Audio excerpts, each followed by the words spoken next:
فقد قال الله سبحانه وتعالى في كلامه المجيد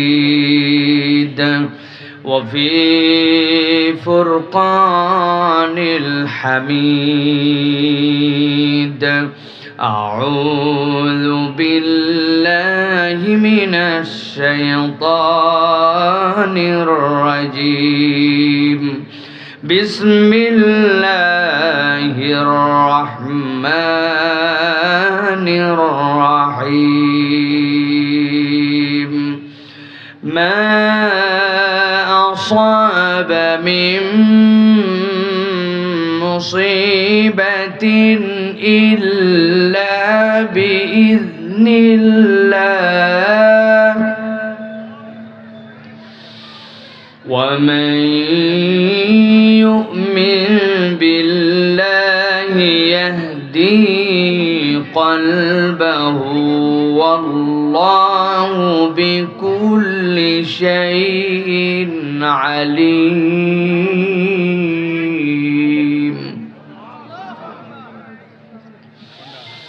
وأطيعوا الله وأطيعوا الرسول فإن توليتم فإنما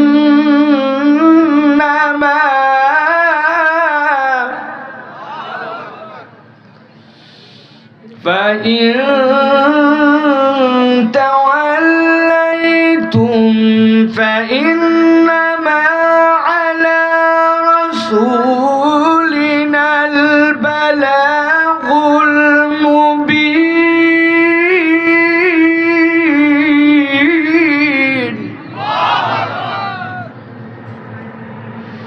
فإنما على رسولنا البلاغ المبين.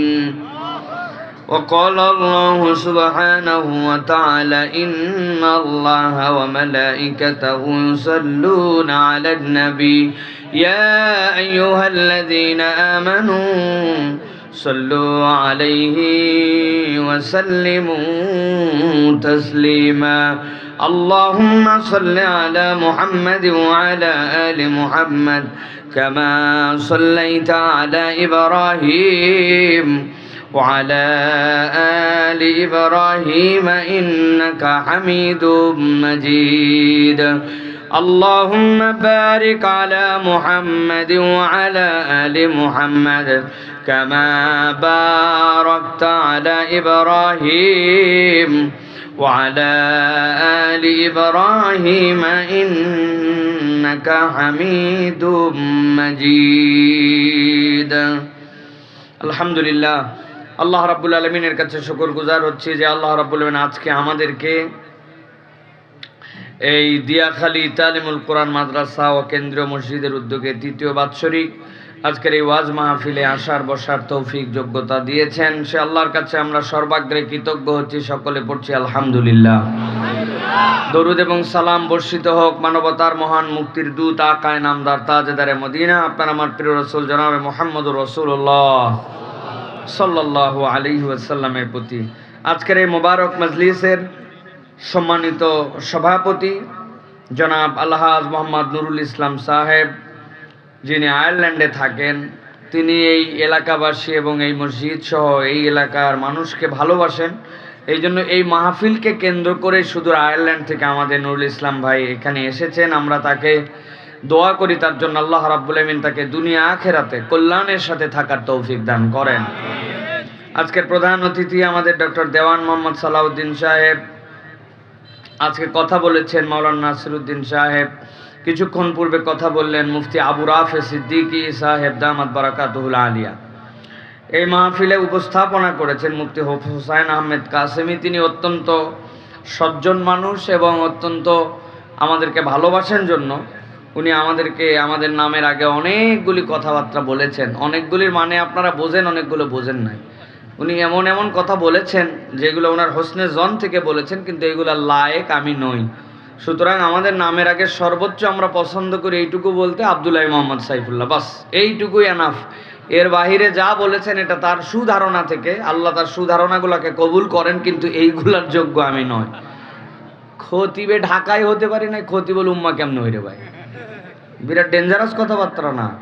উপমহাদেশ আর বাংলাদেশের সব ডিস্ট্রিক্টের লোক আমার চেনে না, উপমহাদেশের কেমনে বক্তা হয়? আমি পৃথিবীতে গেছি 10-12টা দেশের সর্বোচ্চ, আর আমি পুরা পৃথিবী কেমনে চিনলাম? যাই হোক, তো এইগুলো আমাদের বাড়াবাড়ি, এইগুলো আমাদের না বলা উত্তম, এইগুলার থেকে বেঁচে থাকলে আমাদের জন্য উত্তম। আর আমি তো ব্যক্তিগতভাবে নিজেরটা নিজে জানি। যাদের যোগ্যতা আছে তারা অনেকে বিনয়ী হওয়ার চেষ্টা করেন, তাওয়াদু দেখান, কিন্তু আমার নাই ভিতরে কিছু, হুদা মিশা পাম্পট্টি দিতে আমার ফুলালে হবে না ভাই। সুতরাং আল্লাহ রাব্বুল আমিন আমাদেরকে এক এবং নেক হওয়ার তৌফিক দান করেন। আল্লাহ আমাদের সকলের হৃদয়গুলোকে ভালোবাসায় ভরপুর করে দেন। যে সকল উলামায়ে কেরাম এসেছেন, বিশেষ করে ইমাম ভাইরা আমাদের এসেছেন, অত্র এলাকার সকলে আমাদেরকে মহব্বত করেন। আল্লাহ আমাদের সকলের দিলগুলাকে এই ভালোবাসার জোড়াবন্ধনে ইসলামের খেদমত এবং কল্যাণের জন্য কবুল করেন, বলেন আল্লাহুম্মা আমিন। প্রিয় ভাইয়েরা, রাত কিন্তু অনেক গভীর। এই সময় আমার ওয়াজ শেষ করে চলে যাওয়ার কথা, আমি 11টায় চলে যাব বলে প্রতিশ্রুতি দিয়ে, এই যে সেই ব্যক্তি বসে আছে আসামি, এই আসামির কারণে এই জায়গায় আমি দাওয়াত নিয়েছি। তো ওনাকে আমি বলে আসছি 11টায় শেষ, তাহলে 10:43 বাজে, আর আমরা আলহামদুলিল্লাহ হয়তো 17-18 মিনিট কথা বলতে পারবো ইনশাআল্লাহ। ঠিক আছে না ভাই? ওয়াদা মতো যেতে হবে না? যা কথা বলে আসছি সেই কথা অনুযায়ী তো দিতে হবে আমাকে। 9:30টায় বলছে 11টা পর্যন্ত কথা বলবো, আপনি একদম 11টায় উঠাই দিবেন, আমি বলতেই থাকবো, হবে না। নিয়ম শৃঙ্খলার মধ্যে থাকতে হবে। আগামীকালকে মাল্টিফ্যাপসে মাহফিল আছে, দাওয়াত দিয়ে রাখলাম, ইনশাল্লাহ ওই জায়গায় আসবেন, 11টায় ওয়াজ শেষ হয়ে যাবে ইনশাআল্লাহ। প্রিয় ভাইয়েরা, আল্লাহ রাব্বুল আলামিন আমাদেরকে এই যে আসালেন, এই যে বসালেন, এই যে এই জায়গাতে আল্লাহ রাব্বুল আলামিন আমাদেরকে হাজির করলেন, এটার একটা মৌলিক ভিত্তি আছে। মৌলিক ভিত্তিটা কি? মৌলিক ভিত্তিটা হচ্ছে যে আমরা আল্লাহ রাব্বুল আলামিনের প্রতি ঈমান রাখি। ঠিক কি না? বুঝে বলবেন, ঠিক কি না? বলি আমরা ঠিক ঈমান রাখি, কিন্তু পরিস্থিতি যখন আমাদের এলোমেলো হয়ে যায় তখন কিন্তু আমরা এই ঈমানের উপরে অটল অবিচল থাকতে পারি না। আমরা মাঝে মাঝে বলি, বাপরে কত কষ্ট করলাম, কত আমার দুঃখ ফুরালো না, বলি কিনা ভাই? আপনার দুঃখ কত? সিরিয়ার সিন্ধুয়া যেই কারাগার, ওই কারাগার থেকে যে সকল বন্দীরা মুক্ত হয়েছে তাদের একটা প্রহরের কষ্ট আমরা আমাদের ঈমানের জন্য করি নাই। 19 বছরের একজন ইয়াং মহিলা ঢুকেছে সেই কারাগারের মধ্যে, তাকে সন্দেহজনকভাবে কেন গ্রেপ্তার করা হয়েছে? ওই আসাদ এবং তার বাপের পক্ষে যারা ছিল, ওই স্বৈর শাসকদের বিপক্ষে যারা আন্দোলন করেছে, তাদের কেউ কেউ আহত হয়েছে। ওই আহত হওয়ার কারণে হাসপাতালে মহিলাটা নার্স ছিল, সে তার ট্রিটমেন্ট করছে, এই অপরাধে তাকে ধরে নিয়ে গেছে। নিয়ে যাওয়ার পরে দেখা গেছে তার হাতের মধ্যে একটা ছোট বাচ্চা। জিজ্ঞাসা করছে, পৃথিবীর কোনো নিষ্ঠুর জালিম মতো ছোট বাচ্চাকে জেলে দেয় না।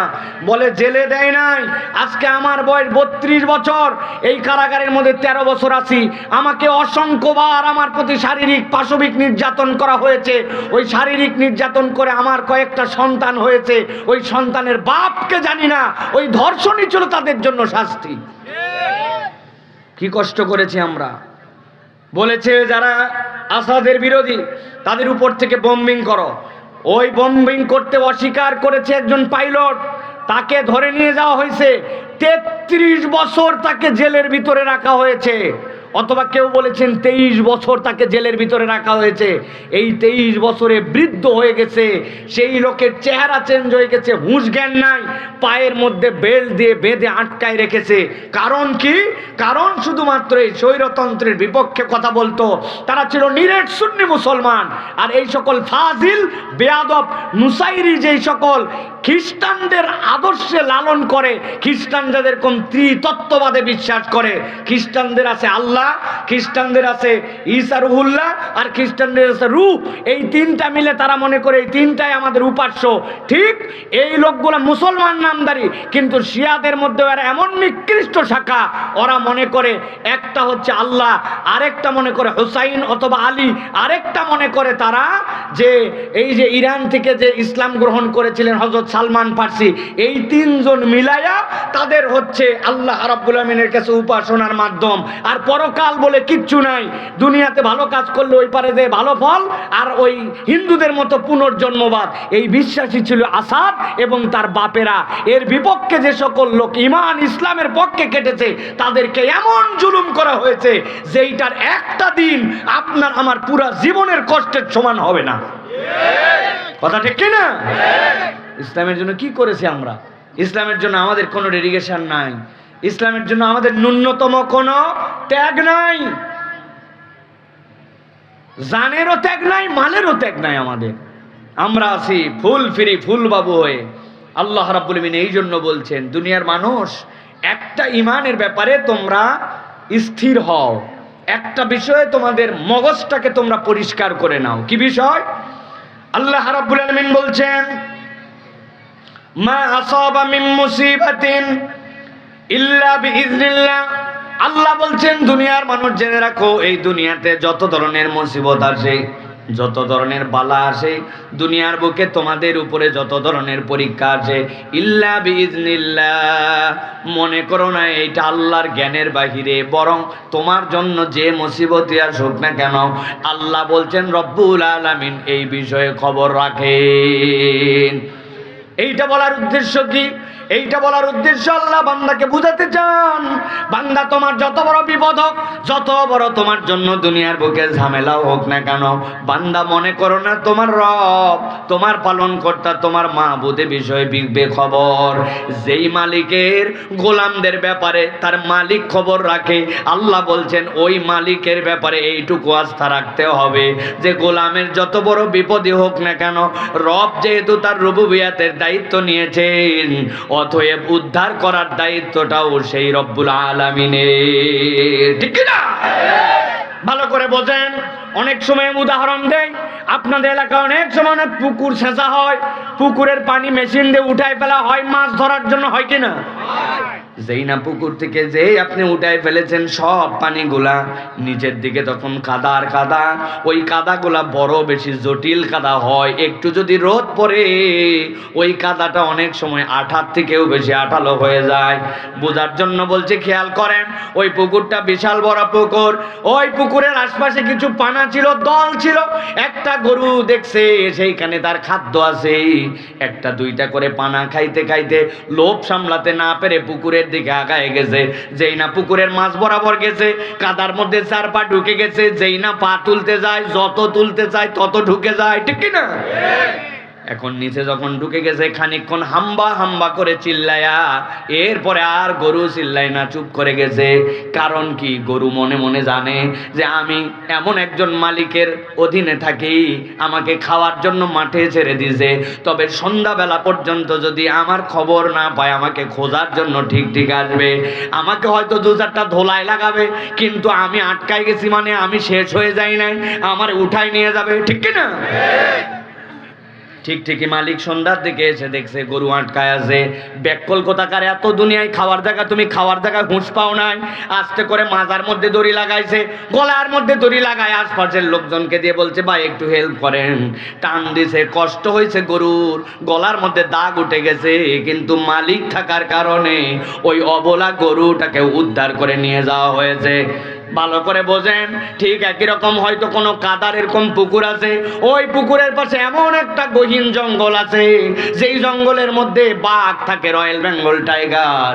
ওই রয়্যাল বেঙ্গল টাইগার চিন্তা করছে পুকুরের এপার থেকে ওপার বোধহয় পার হয়ে যাব, খেয়াল করে নাই, ওই পুকুরের মধ্যে চলে আসছে। আসার পরে সেও মধ্যে মধ্যে আসার পরে পা চারটা ঢুকে গেছে, ঢুকে যাওয়ার পরে যত ওঠার চেষ্টা করছে তত ঢুকে আটকায় গেছে। বুঝে থাকলে বলেন তো সন্ধ্যাবেলা কারা কারা উদ্ধার করতে যাবে? বরং এলাকার লোক বলবে হায় রে, বাপ দাদার বংশে যদি গল্প করার মতো একটা আইটেম হয়তো আজকে পাওয়া গেছে।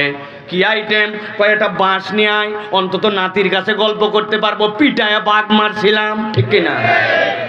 রয়্যাল বেঙ্গল টাইগার হওয়ার পরেও যদি তার মালিক না থাকে, ওই রকম একটা আঠাল পুকুরের মধ্যে গেলে আটকায় যায়। আর দুনিয়ার অবলা প্রাণী গরু যদি হয়, তারপরে যদি মালিক থাকে, সন্ধ্যাবেলা সে মালিকের বদৌলতে উদ্ধার পেয়ে যায়। আমার আল্লাহ রাব্বুল আলামিন বলছেন, মা আসাবা মিন মুসিবাতিন ইল্লা বিইذনিল্লাহ ওয়া মান ইউমিন বিল্লাহি ইয়াহদি কলবাহু ওয়াল্লাহু বিকুল্লি শাইইন আলীম।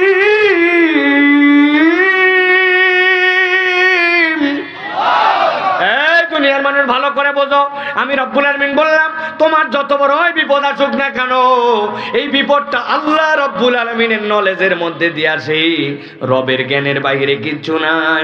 তবে আল্লাহ বলছেন, রব্বুল আলামিন তোমার বিপদ থেকে উদ্ধার করায় দিতে চান। ওয়া মান ইউমিন বিল্লাহি ইয়াহদি কলবাহু, আল্লাহ বলছেন যে আল্লাহর প্রতি ভরসা করে আর আল্লাহর প্রতি পূর্ণ বিশ্বাস করে, আল্লাহ রব্বুল আলামিন তার অন্তরকে হেদায়েতের আলো দিয়ে দেন। সুবহানাল্লাহ। অন্তর হেদায়েত পাওয়া মানে কি? বিরাট ব্যাখ্যা সাপেক্ষ বিষয়। অন্তরের হেদায়েত বিরাট বড় বিষয়। আমি অনেক সময় বলি, বিগত যারা লাথি খাইয়া একযোগে 300 জন পলায়ন করলেন, উনাদের ছোট্ট একটুখানি কথা বলা আর ছোট্ট একটু না বলার কারণে আল্লাহ ধরা খাওয়ায় দিছে। কি কথা বলা বলছিল কি সেটা আপনারা জানেন, আমি আর বলতে চাই না, কিন্তু বলে নাই কি, ওরা যদি ওই 5 তারিখের আগে কলে কৌশলে যদি সবাই মিলে ওই টিভির মধ্যে হোক আর যেই জায়গায় হোক আসার পরে যদি বলতো, যা করছি করছি, আল্লাহর ওয়াস্তে আমরা ভুল করছি, আমাদেরকে মাফ করে দেন, সবাই মিলে যদি মাফ চাইতো, তাহলেও হয়তো বাঁচার উপায় থাকতো। কিন্তু মাফ চাই নাই, উল্টারও ফকর দালালি করছে। আল্লাহ এই জন্য একবারে রেড কার্ড দিয়ে বাইর করে দিছে, ঠিক কিনা? এই জন্য আল্লাহ রাব্বুল আলামিন বলছেন, ওয়া মান ইউমিন বিল্লাহি ইয়াহদি কলবাহু, আপনি যে ক্ষমা চাবেন, ওই ক্ষমা চাওয়ার মতো অন্তর লাগবে। ওই হেদায়েত আল্লাহ দেন। ওই হেদায়েত আল্লাহর পক্ষ থেকে না আসলে মানুষ ফেরাউনের মতো হয়। এমন সময় বাঁচতে চায় যেই সময় না ডুবে আর উপায় থাকে না, ঠিক না? দেখবেন ওদের অনেক বড় বড় লিডার আছে, নামের আগে লিখবে সাবেক অমুক, সাবেক তমুক, বলে কিনা? আমি এই কথা অনেক আগে বলছি, যদি সাবেক বলে একমাত্র সাবেক চোর বলতে পারে কে? আমি বহুত আগে এই কথা বলছি, একদম শুরুর দিন থেকে, সাবেক চোর ছাড়া কিছু বলার নাই। সোপার জোর আপনি যত দেখান, এই সোপার জোরে কাজ হবে না, কেননা রব্বুল আলামিন আপনার অন্তরের মধ্যে হেদায়েত দেয় না, ঠিক না? আরে ওই বাশার আল আসাদও তো বলতো যে আমার আল্লাহ আল্লাহ, কিন্তু ওই আল্লাহ বলাই পরিপূর্ণ ঈমান হয় নাই, ওটা হেদায়েত হয় নাই। আল্লাহ আল্লাহ রসুলের তরিকা মতো আপনাকে ঈমান আনতে হবে, ঠিক না? দেখেন তো, আমি যেই কথা বলতেছি, এটা আমার গায়ের জোর, সোপার জোর, নাকি আল্লাহ রাব্বুল আলামিনের পক্ষ থেকে? ভালো করে বোঝেন। আল্লাহ রাব্বুল আলামিনের প্রতি আপনি ঈমান আনেন, আপনি বলেছেন রব্বুল আলামিন আপনাকে হেদায়েত দিবেন বলেছেন। আল্লাহ বলছেন তোমার যত ঝামেলা যত বিপদ হোক সবগুলার ব্যাপার আল্লাহ খবর রাখেন। আল্লাহ এখন বলছেন আল্লাহ তোমাকে বাঁচাতে চান, কিন্তু তরিকা কি? তরিকাটাকে আল্লাহ রাব্বুল আলামিন বুঝাচ্ছেন। আমি উদাহরণ দেওয়ার জন্য বলি, আপনারা ঢাকার মানুষ, শিক্ষিত মানুষ, একটু বুঝে সুঝে বলবেন। আপনি এমন একটা গার্মেন্টসে কাজ করেন, যেই গার্মেন্টসটা 3 তালা, কয়তলা? 3 তালার উপর দেখতেছেন লাইট জ্বলতেছে, 3 তালার উপর দেখতেছেন জালনা খোলে, জালনা বন্ধ হয়। এখন একজন বলতেছে 3 তালাতে লোক থাকুক যাই থাকুক, কিন্তু আমার ধারণা 3 তালাতে ওঠার মতো কোনো সিঁড়ি নাই, মই নাই, কিচ্ছু নাই। কথা ঠিক তো? কথা ঠিক তো না? মানে 3 তালার মধ্যে লোক আছে, 3 তালার মধ্যে কাজ হচ্ছে, 3 তালার লাইট জ্বলে, লাইট বন্ধ হয়, কিন্তু 3 তালায় ওঠার কিছু নাই, তাই তো?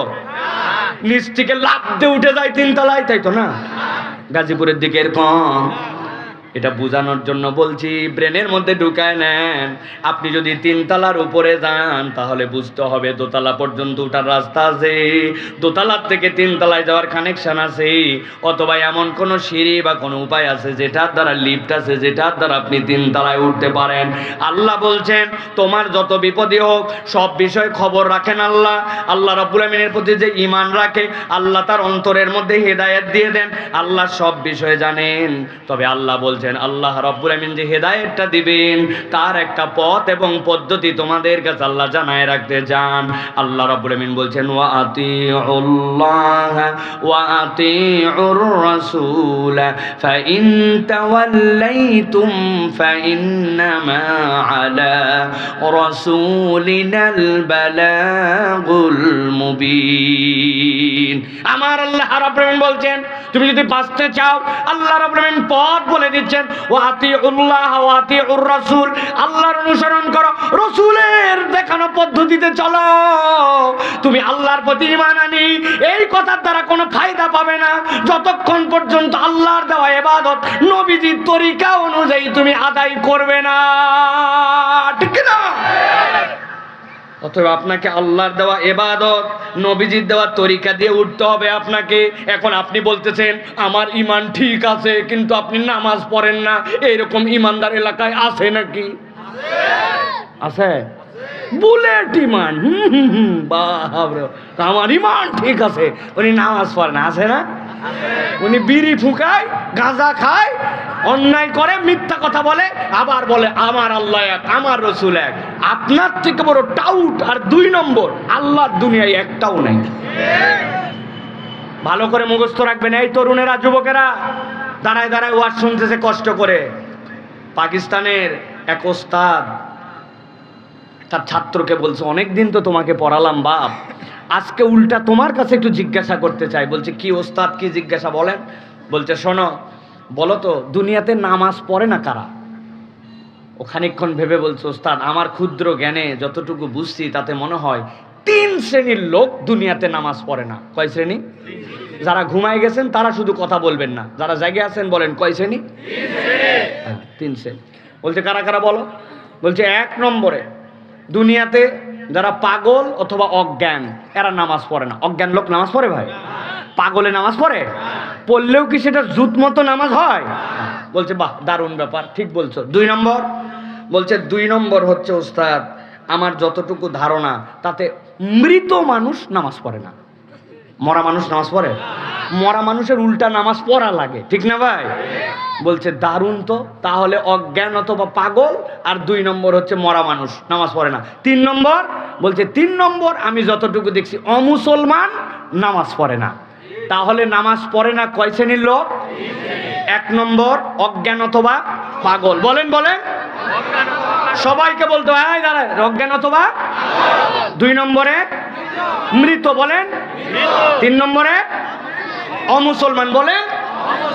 এবার আপনাদের কাছে জিজ্ঞাসা করব, বলেন তো ভাই আমরা যারা এখানে আছি সবাই আমরা প্রথমে 1 নম্বরে আমরা কি অজ্ঞান অথবা পাগল? যারা বললেন না সমস্যা আছে নাকি ভাই? আমরা কি অজ্ঞান অথবা পাগল? 2 নম্বরে আমরা কি মৃত? কারা কারা মরে গেছেন হাত তোলেন? নাই একজন। আমরা কি মৃত? 3 নম্বরে আমরা কি অমুসলমান? বাড়ির যাই এখন ভাইবেন যে সাইফুল্লাহ ভাই কিন্তু একটা কথা বলে গেছে, তার কথা না আপনাদের মুখের কথা। আপনি বলছেন আমি অমুসলমান না, পাগল না, অজ্ঞান না, আমি মৃত না। তো আপনি যদি এইগুলোর মধ্যে না হন আর যদি নামাজ না পড়েন তাহলে আপনার কিন্তু খবর আছে, ঠিক কিনা? আপনি এশার নামাজ না পড়ে ওয়াজ শুনবেন, ফজরের নামাজ না পড়ে আবার শুয়ে থাকবেন আর মনে করবেন ওরে বাবা আমার থেকে বড় ইমানদার কে আছে?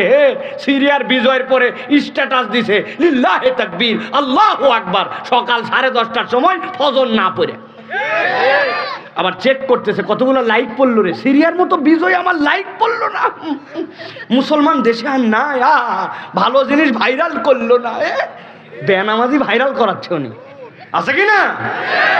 এই জন্য প্রিয় ভাইরা আল্লাহ রাব্বুল আলামিন বলছেন ওয়া মান ইউমিন বিল্লাহি ইয়াহদি কলবাহু, যে ঈমান আনবে আল্লাহর দায়িত্ব তাকে হেদায়েত দেওয়া, কিন্তু হেদায়েতটা কেমন আসবে?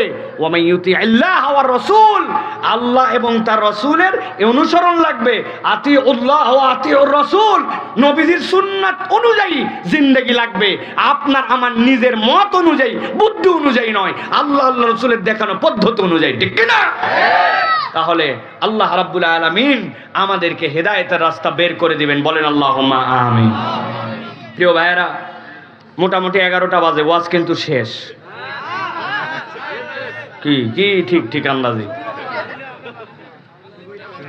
কেবল শুরু। হারা রাইত আহেন 5 মিনিট কয়ে দেখেন হারা রাইত। প্রিয় ভাইয়েরা, চলেন আমরা কোরআনুল কারীম থেকে সংক্ষিপ্ত সময়ে কিছু কথাবার্তা শোনার চেষ্টা করি। আছেন তো আপনারা ইনশাআল্লাহ? দেখে একটু দেখে কারা কারা আছেন? টান করে হাত উঁচু করেন, 2 হাত উঁচু করেন শক্ত করে। অনেকেই মনে করতেছে বাইরের লোকজন বোধহয় নাই, যে শীতের রাত সব বোধহয় ঘরে ঢুকে গেছে। জি না, আল্লাহর কোরআনের কিছু পাগল আছে, এরা শীত হোক বর্ষা হোক যায় না, ঠিক কি না? হাত শক্ত করে তোলেন, গলাটা একটু পরিষ্কার দেন, দিছেন? এবারে টাকাস বাতাস মুখরিত করে তাকবীর দিতে হবে, পারবেন ইনশাআল্লাহ? দেখে এটা তাকবীর দেন, লিল্লাহি তাকবীর। হয় নাই? আরে অনেক আছে, যতই পাম্পট্টি দেন উনি দিবে না। হাত নামান, হাত নামান, হাত নামান।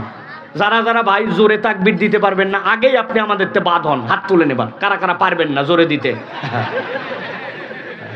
তাহলে ওয়াদা করছেন জোরে সোরে একটা তাকবীর দিতে পারবেন, পারবেন ইনশাআল্লাহ? গরম করে দিতে হবে পরিবেশ, পারবেন ইনশাআল্লাহ? তরুণরা যুবকরা পারবেন ইনশাআল্লাহ? দেখে একটা তাকবীর দেন, লিল্লাহি তাকবীর, লিল্লাহি তাকবীর। আল কোরআনের আলো, আল হাদিসের আলো, তোমার নেতা আমার নেতা, তোমার নেতা আমার নেতা, আলেম ওলামা যেখানে, লিল্লাহি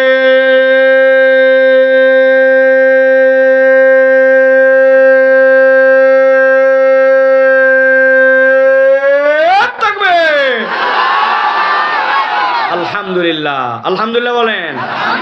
আপনারা কি মনে করছেন সবাই জোরে বলছে? জীবনেও না। আপনি যত পাম দেন, একদল লোক আছে লিল্লাহি তাকবীর আল্লাহ, এই পার্টি আছে না ভাই? শয়তান ওদের হৃদয়ের মধ্যে মরিচা ফেলে দিছে। কি ফেলছে? কারণ শয়তান আল্লাহু আকবারের ধ্বনি পছন্দ করে না।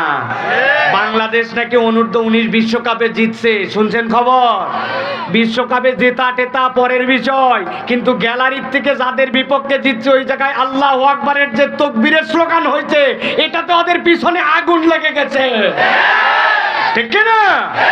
এটা আপনি বললেও ঠিক, না বললেও ঠিক। নবীজি বলছেন যখন কেউ আল্লাহু আকবার বলে, শয়তান তখন পিছন দিক দিয়ে হাওয়া মারতে মারতে বিদায় হয়। অতএব আল্লাহু আকবারের স্লোগান যারা পছন্দ করে না, ওরা ইমানদার হতে পারে না, ওরা শয়তানের চাচাতো খালাতো ভাই, ঠিক না? অতএব যেই দলের স্লোগানে আল্লাহু আকবার নাই, ওই দলের সাথে আমাদের কোনো সম্পর্ক নাই। হাত তোলেন, হাত তোলেন। আল্লাহু আকবার যার সাথে নাই, আমি তার সাথে নাই। রাজি তো? চায়ের বিনিময়ে বিক্রি করবেন না তো? বিড়ির বিনিময়ে 50 টাকা ক্ষমতার লোক। আল্লাহু আকবার নাই যার সাথে, আমি নাই তার সাথে। রাজি তো? লিল্লাহি তাকবীর। আলহামদুলিল্লাহ, হাত নামান। যে কয়টা একটু যাওয়া যাওয়া ভাব করছিল, এগুলো আর যাবে না ইনশাআল্লাহ।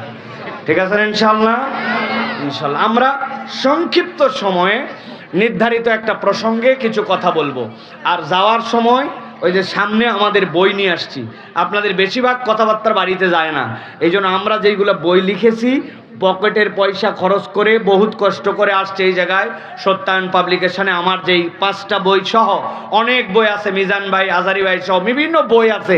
এই বইগুলো আপনারা একটা বই হলেও ইয়াংরা গাঁটের পয়সা খরচ করে, সর্বনিম্ন 100 থেকে 250 টাকার মধ্যে বই আছে, বই একটা করে নিয়ে যাওয়ার চেষ্টা করবেন ইনশাআল্লাহ। রাজি আছেন তো? একটা বই আছে, অদ্ভুত বই, ছোট বাচ্চা কাচ্চাদের জন্য। এই যে আমরা গল্প শুনাই না যে ভাই এই গল্পটা আমি করতেছি, একটা শিয়াল ছিল, ওই শিয়াল একদিন রাত্রিবেলা বের হলো, বের হওয়ার পরে শিয়ালটা একদম বানোয়াট বাজে ভুয়া গল্প, ঠিক না ভাই? এক দেশে এক রাজা ছিল, রাজার 2 ছেলে ছিল আর একটা মেয়ে ছিল। গল্প শুনছেন আপনারা ভাই? এর কোনো আগা নাই মাথা নাই, প্রত্যেকদিন মিথ্যা গল্প।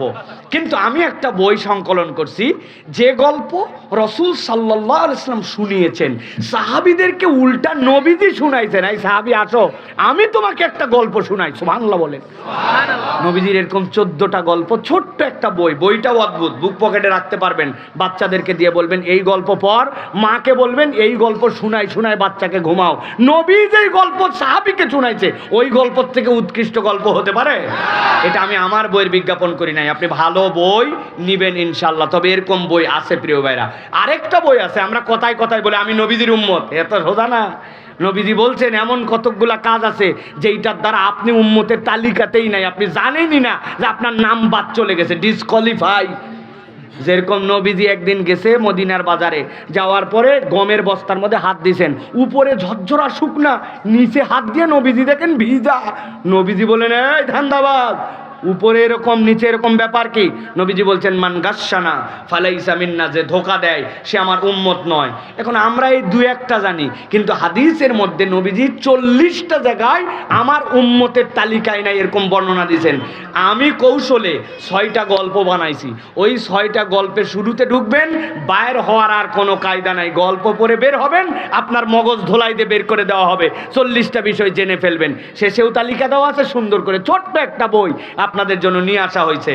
এই বিজ্ঞাপনগুলো আমরা না করলে আপনারা জানবেন কেমনে? এই জন্য আমার ইয়াং এতগুলা মানুষ, তাদের জন্য বললাম বইগুলা আজকেও এখানে পাবেন, আগামীকালকেও মাল্টিফ্যাপসে পাবেন ইনশাআল্লাহ। আল্লাহ আমাদেরকে ভালো বই গ্রহণ করার তৌফিক দান করেন, কোরআনের তাফসীর পড়ার তৌফিক দান করেন, নবীজির জীবনী পড়ার তৌফিক দান করেন। প্রিয় ভাইয়েরা, তাহলে আজকে আমরা সংক্ষিপ্ত সময়ে একটা বিষয়ের উপরে কথা শুনবো। খুব সংক্ষেপে আমি আপনাদের কাছে 8টা আয়াতে কারিমা থেকে 5টা বিষয় উপস্থাপন করব। সেটি হচ্ছে যে দুনিয়াতে চলাফেরার সময় আমরা মানুষকে মানুষ হিসেবে অনেক সময় প্রতিশ্রুতি দেই, বউ এবার খালি আমার বেতনটা হোক, তুমি যে ওই লাল রঙের শাড়িটা দেখছিলে, আল্লাহ মাসালে লাল রঙের শাড়িটা কিনবো। বেতন হওয়ার পরে স্বামীর আর মনে নাই, স্বামী আর বউয়ের জন্য লাল শাড়ি আনে না, হয় কি না ভাই? বাচ্চাকে ফোন করে বলছে আব্বারে ভালো করে পড়ালেখা কর, এবার একটা সাইকেল কিনে দিব। এরপরে দেখা যাচ্ছে পড়ালেখা ভালো করুক যাই করুক, বাপ সাইকেল কেনার কথা বলে গেছে, হয় কি না ভাই? বাচ্চাকে ফেরার সময় বলছে আব্বা দুষ্টামি করিস না, আসার সময় চিপস নিয়ে আসবো, বাপ চিপস চকলেট নিয়ে চলে আসছে। দুনিয়াতে মানুষ এরকম মানুষের জন্য প্রতিশ্রুতি ওয়াদা করে, করে কি না? কিন্তু আজব ওয়াদা আজকে আমরা একটা শুনবো, যেই ওয়াদা মানুষ মানুষের সাথে করে নাই। আল্লাহ রাব্বুল আলামিন বলছেন দুনিয়ার মানুষের জন্য আমি স্বয়ং আল্লাহ আমার গোলামের জন্য 5টা ওয়াদা করতেছি, যেই 5টা ওয়াদা ওই বান্দারা 5টা শর্ত যদি পূরণ করে আমি তার দুনিয়া আখিরাতের সব কিছু দিয়ে দিব। সুবহানাল্লাহ। ওয়াদা করতেছেন কে? জোরে বলতে হবে কে? ও ভাই যারা বসে আছে ইনারা বাদ, খালি দাঁড়ানো লোকজন বলেন ওয়াদা করতেছে কে? এবার বুঝে থাকতে বলেন যে ওয়াদা করতেছেন আল্লাহ, এই ওয়াদা কবুল করবে কে? আর এই ওয়াদাটা করতেছে কাদের জন্য? আমাদের জন্য। বলেন আমাদের জন্য। আমরা ইমানদার না? তা আল্লাহ তো আমাদের জন্য ওয়াদা করতেছেন। তাহলে এই 5টা ওয়াদা শুনবো এবং মানার নিয়ত করব এবং চলে যাব। রাজি আছি ইনশাআল্লাহ? তাহলে বিতাড়িত শয়তান থেকে আশ্রয় প্রার্থনা করে সমস্বরে একযোগে আমরা সকলে পড়ি, আমার সাথে পড়েন আউযু বিল্লাহি মিনাশ শাইতানির রাজিম বিসমিল্লাহির রাহমানির রহিম وعد الله المؤمنين والمؤمنات جنات تجري من تحتها الأنهار أنهار خالدين فيها ومساكن طيبة في جنات عدن ورضوان من الله أكبر ذلك هو الفوز العظيم আল্লাহ রাব্বুল আলামিন 1 নম্বর ওয়াদা করতেছেন, দুনিয়ার মানুষ শোনো, আমি রব্বুল আমিন তোমাদের সাথে রব হিসেবে ওয়াদা করলাম, আমি রব্বুল আমিন তোমাদেরকে জান্নাত দিব। সুবহানাল্লাহ বলেন।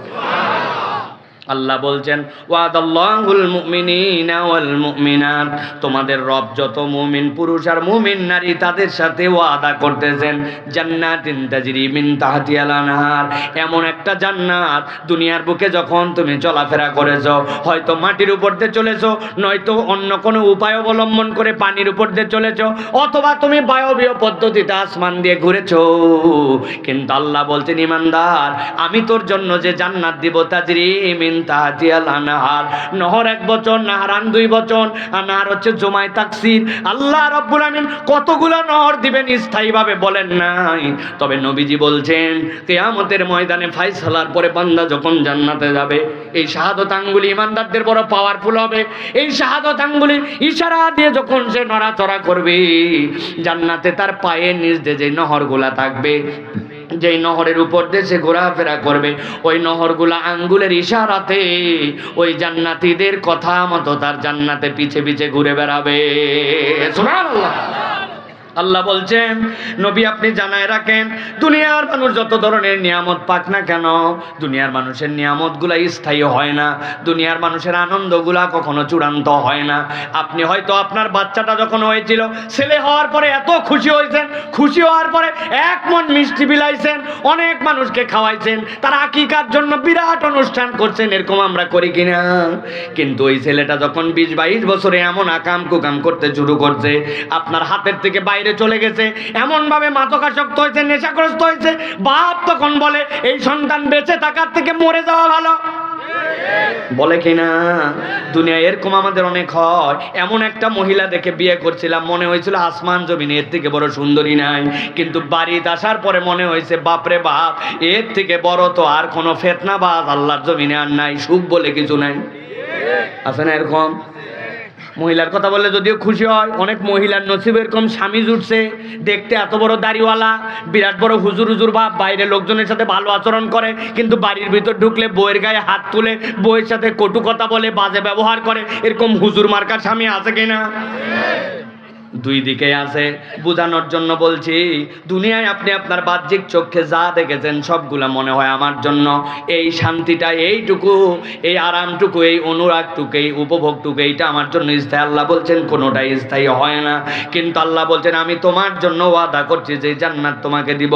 খালিদিনা ফিহা ওয়া মাসাকিনা তাইয়িবাতান ফি জান্নাতি আদন। তোমার জন্য আমি রব্বুল আমিন ঢোকার রাস্তা করে দিয়েছি, কখনো তুমি আর এখান থেকে বের হতে পারবে না। আমি উদাহরণ দেই, অনেক সময় এখানে অনেক গ্রামের মানুষ আছেন, যেই সকল জায়গাতে পানি বের হয়ে যায়, আশপাশ দিয়ে বাঁধ দিয়ে ছোট্ট করে খোলসুনি লাগায়, আপনাদের এলাকায় কি বলে জানি না, বাঁশ দিয়ে বানানো সুন্দর করে লাগাই দিয়েছে, আশপাশ দিয়ে বন্ধ করে দিয়েছে, মাছ যেইগুলো ওদিক দিয়ে আসবে এরকম চিকন করে মুখ বানানো আছে বাঁশের, ভিতর দিকে ঠেলে ঢুকে যায়। একবার যদি ভিতরে ঢুকে বের হওয়ার আর কোনো কায়দা নাই। মাছ ধরার পদ্ধতি দেখছেন আপনারা, আপনি চাইলেও ওই দিক থেকে বের করতে পারবেন না, নিচের দিকে খুলে তারপরে বের করতে হবে। অথচ মাছ মনে করছে বাপরে বাপ, এদিক দিয়ে না ঢুকলে আমার দুনিয়া আখিরাত আর কোনো সুখ নাই, ঢুকাই লাগবে এদিক দিয়া। ঢুকছে ওই দিক দিয়ে, বের হওয়া যায় না। আল্লাহ বুঝাচ্ছেন বান্দা, খালিদিনের ব্যাখ্যা হচ্ছে আমি আল্লাহ তোর জন্য এমন জান্নাতের ওয়াদা করলাম যেইটার মধ্যে একবার তুই ঢুকবি, আল্লাহ বলতেছেন আর কখনো তোর সুখের সাম্রাজ্য আর কখনো শেষ হবে না। প্রিয় মুসলমান, একটা কনসেপ্ট পরিষ্কার করেন। আমাদের অনেকের ধারণা ইমানদারের জীবনের শ্রেষ্ঠ প্রাপ্তি কি? ইমানদারের জীবনের শ্রেষ্ঠ প্রাপ্তি হচ্ছে জান্নাত, তাই তো না? আমার আল্লাহ বলতেছেন না, জান্নাত তোমার শ্রেষ্ঠ প্রাপ্তি নয়। নবীজি বলছেন ওয়ারিদওয়ানুম মিনাল্লাহি আকবার। আমার আল্লাহ আমাকে জানিয়েছেন মানব জীবনের শ্রেষ্ঠ প্রাপ্তি হচ্ছে জান্নাতে যাওয়ার পরে আল্লাহ ইমানদারদেরকে বলবেন আমি তোমাদের প্রতি চিররাজি হয়ে গেছি। আল্লাহু আকবার। হাদিসের মধ্যে আসছে আল্লাহ রাব্বুল আমিন একদিন জান্নাতের মধ্যে আসবেন, আসার পরে বলবেন ইয়া আহলাল জান্নাহ, জান্নাতীরা লাফ দিয়ে উঠে বলবে লাব্বাইক ওয়া সাদাইক ওয়াল খায়রু বিয়াদাইক। ও আমাদের রব, ভালো মন্দ তো সব আপনার হাতে, আমরা হাজির আছি। রব্বুল আমিন জান্নাতীদেরকে জিজ্ঞাসা করবেন হাল রাদিতুম, তোমরা কি রাজি আছো নাকি? জান্নাতীরা সাথে সাথে উত্তর দিবে ওয়া মা লাকা লা নারদা ইয়া রাব্বানা ওয়া ক্বাদ আতাইতানা মা লাম তুতি আদান ক্বাবলানা। আমাদেরকে যে নিয়ামত দিয়েছে এরকম নিয়ামত কেউ পাইছে নাকি? আমরা খুশি না থাকলে কে খুশি থাকবে? আল্লাহ। আল্লাহ বলবেন হাল আযীদুকুম, আমি কি বাড়াই দিব নাকি? বান্দার মাথা কাজ করবে না, কেমনে আবার এর থেকে বাড়ানো যায়? আল্লাহ সাথে সাথে বান্দাদেরকে বলবেন উহিল্লু আলাইকুম রিদওয়ানি, ও আমার বান্দা আজকের থেকে আমি তোদের প্রতি চির সন্তুষ্ট হয়ে গেলাম, আর কোনোদিন তোদের প্রতি রাগ করব না। আমার নবী বলছেন এই কথা বলা মাত্র আল্লাহ তার যাবতীয় পর্দা সরায় দিবেন, জান্নাতীদের সাথে ওই বান্দাগুলার সাথে তার রবের সাথে সাথে দিদার হয়ে যাবে। আমার আল্লাহ রাব্বুল আলামিন বলছেন ওয়া রিদওয়ানুম মিনাল্লাহি আকবার যালিকা হুয়াল ফাওজুল আযীম। আমার আল্লাহ বলছেন ওই জান্নাতে তোমার রব যদি একবার খুশি হয়ে যান, ওইটাই তোমার জন্য সবচেয়ে বড় প্রাপ্তি, বান্দার সবচেয়ে বড় প্রাপ্তি। আল্লাহ বলছেন যালিকা হুয়াল ফাওজুল আযীম, এটাই বান্দার জীবনের চূড়ান্ত সফলতা। আল্লাহ বলছেন আমি জান্নাত দিতে চাই, তবে তার জন্য কেবলমাত্র দুইটা কাজ তোমাকে করতে হবে। ওয়াল্লাযীনা আমানু ওয়া আমিলুস সালিহাতি সানুদখিলুহুম জান্নাতিন তাজরি মিন তাহতিহাল আনহার। আমার বান্দা ঈমান আনার পরে ফুটানি মারে গল্প করে বসে থেকো না, বরং ঈমান আনার পরে তোমার দায়িত্ব হচ্ছে নেক কাজ করা। আল্লাহ বলছেন জান্নাতের ওয়াদা আমি রব করলাম কার সাথে? যে ঈমান আনার পরে বসে থাকে না, ওই ব্যক্তি নেক কাজে লেগে যায়। নামাজের ওয়াক্ত হলে নামাজ পড়ে ফেলে, মুখ থাকে কিন্তু মিথ্যা কথা বলে না, সুযোগ থাকার পরে গীবত গিল্লা করে না, নিজের কষ্ট করে উপার্জনের পয়সা থেকে খরচ করে, অপরের জন্য কল্যাণ চিন্তা করে, নিজে কখনো ওয়েস্টার্ন বিভিন্ন ধরনের ভাবভঙ্গি নিয়ে চলাফেরা করে না, বরং নিজেকে একজন মুসলমান হিসেবে পরিচয় দেয়। জিজ্ঞাসা করা হয় দাড়ি রাখো না কেন? বলে এখনো বয়স হয় নাই, চাকরির সমস্যা আছে, অমুক আছে তুমুক আছে, এগুলা কোনোটার মধ্যে সে অজুহাত দেয় না। আমার নবী কখনো দাড়ি কাটেন নাই, দাড়ি ছাঁটেন নাই। আমার নবী দাড়ি রাখতে বলেছেন, দাড়ি কাটতে নিষেধ করেছেন। পৃথিবীর যত পয়গম্বর যত সাহাবী সকলের দাড়ি ছিল, আর কোনো কথা নাই। ইন্নাল্লাযীনা আমানু ওয়া আমিলুস সালিহাত, আমি আল্লাহর দেখানো নির্দেশে আমার নবীর তরিকায় আমার জীবন যাপন করতে শুরু করে দিয়েছি। আল্লাহ বলছেন টেনশন করার দরকার নাই। দুনিয়ায় তোমার অবস্থান যেরকমই হোক না কেন, হয়তোবা তুমি গার্মেন্টসের একজন সাধারণ লাইনম্যান, হয়তোবা তুমি নাইট গার্ড, হয়তোবা তোমার কোনো চাকরি নাই, হয়তোবা তুমি চায়ের দোকানদার, তাতে কিচ্ছু যায় আসে না। ঈমানের সাথে যদি আমলে সালেহ করো, দুনিয়ার ক্ষুদ্র জীবন শেষ। আল্লাহ বলছেন জান্নাত তোমার জন্য ওয়াদা করা। সুবহানাল্লাহ। এরকম ভেবেন না ওই যে কবে বিচার ফায়সালা তারপরে জান্নাত। নবী বলছেন না, এই কবরটা কারোর জন্য হবে কি? আল্লাহ রাব্বুল আলামিন কারোর জন্য এই কবরটাকে বানাবেন রাউদাতুম মিন রিয়াদিল জান্নাহ। কবরে যাওয়ার পরে হিসাবটা হতে দেরি, জান্নাতের দিকে দরজা খুলে যেতে দেরি হবে না। ওই কিয়ামতের ময়দান গঠন হওয়ার পরে যখন তাদেরকে বলা হবে ওঠো ওঠো, তারা বলবে আমাদের এই মিষ্টি ঘুমকে ভাঙালো। বলা হবে মিষ্টি ঘুম ভাঙাতেই হবে ভাই, আজকের এই হিসাব যে হবে তোমাদেরকে বলা ছিল একটু কষ্ট করে ওঠো, এরপরে জান্নাতে যাওয়া লাগবে। জান্নাত অনেক দূরে, কিন্তু ইমানদার যদি ইমানের সাথে আমলে সালেহ করে, নেক গুণগুলা অর্জন করার চেষ্টা করে, খারাপ গুণগুলো আইডেন্টিফাই করে করে বাদ দিয়ে দেয়। মিথ্যা বলতাম, যা তওবা করলাম আর মিথ্যা বলবো না। আগে বাপ মায়ের সাথে বেয়াদবি করতাম, যা আজকের মাহফিল থেকে ওয়াদা করলাম যত আব্বা আম্মা উল্টা পাল্টা কথা বলুক, বাপ মায়ের সাথে কখনো বেয়াদবি করব না। আমার বহুত প্যান্ট আছে যেগুলো টাকনুর নিচে, নবীজি এইটা নিষেধ করছেন, আজকের থেকে সিদ্ধান্ত নিলাম সকালবেলা কাটায় ফেলবো, টাকনুর উপরে উঠায় ফেললাম। স্ত্রী আমার পর্দা করতো না, এখন থেকে পর্দা করতে শুরু করব। অপরের সাথে একত্রিত হলেই সাথে সাথে গীবত গিল্লা করতাম, গীবত গিল্লা বাদ দিয়ে দিলাম। মুখটা প্রয়োজনে বন্ধ করে রাখবো। অনেক মোবাইলের মধ্যে ল্যাংটা ছবি দেখেছি, হারাম দেখেছি, আজকের থেকে সিদ্ধান্ত নিলাম এইটা আর করব না। আল্লাহ বলছেন বান্দা বুঝ, এটা এমন কঠিন কিছু না, এটাই তোর জন্য আমলে সালেহ।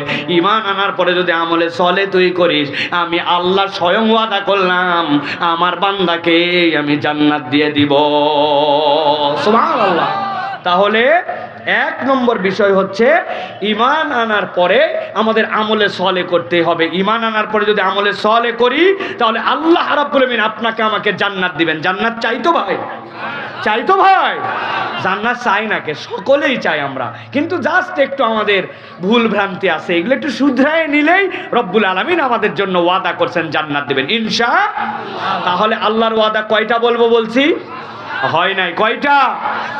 একসাথে বলেন কয়টা?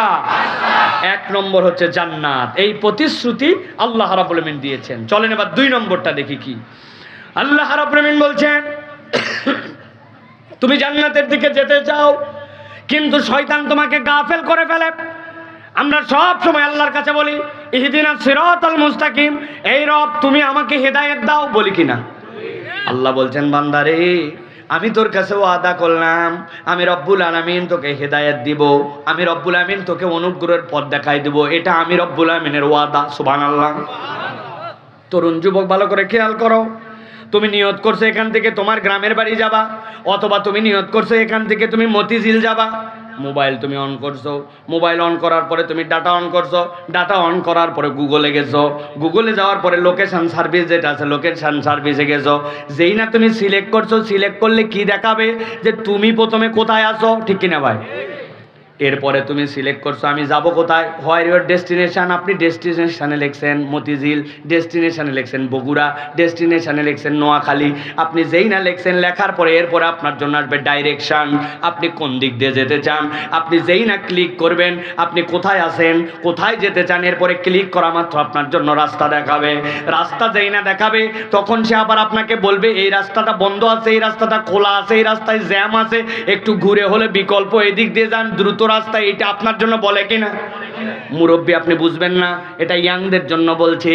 এই গুগল সার্ভিস যেটা আপনি যদি একবার কল্পনা করেন, আপনি আল্লাহর কাছে বলেছেন ইহদিনাস সিরাতাল মুস্তাকিম, আয় রব আপনি আপনার কাছে আমি হেদায়েতের রাস্তা চাই।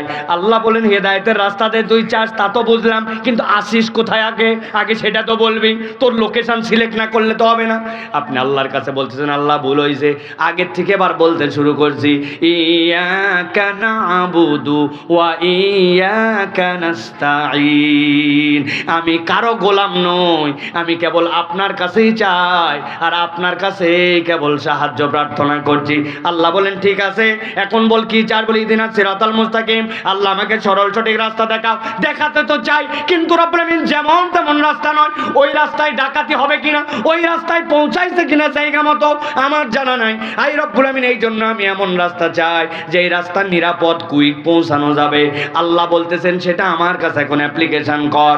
আপনি সাথে সাথে বলছেন সিরাতাল্লাযীনা আনআমতা আলাইহিম, তোমার প্রেরিত পয়গম্বররা যে রাস্তায় চলেছে ওই রাস্তা দিয়ে তুমি আমাকে সিরাতাল মুস্তাকিম দেখাও। কোন বান্দা একবার বুঝেছো যে যদি ইয়াকা না'বুদু থেকে শুরু করে গায়রিল মাগদুবি আলাইহিম ওয়ালাদ-দাল্লিন পর্যন্ত পড়ে, আল্লাহ রাব্বুল আলামিনের দায়িত্ব হয় তার গোলামকে আল্লাহর পক্ষ থেকে হেদায়েতের রাস্তা দেখায় দেওয়া। কিন্তু পড়ি কি আমি যা পড়তেছি তাতে তো মার খাওয়ার রাস্তা। বলে হুজুরের মানে কি? আপনি পড়তেছেন ইহদিনাস সিরাতাল মুস্তাকিম, কি বলছেন?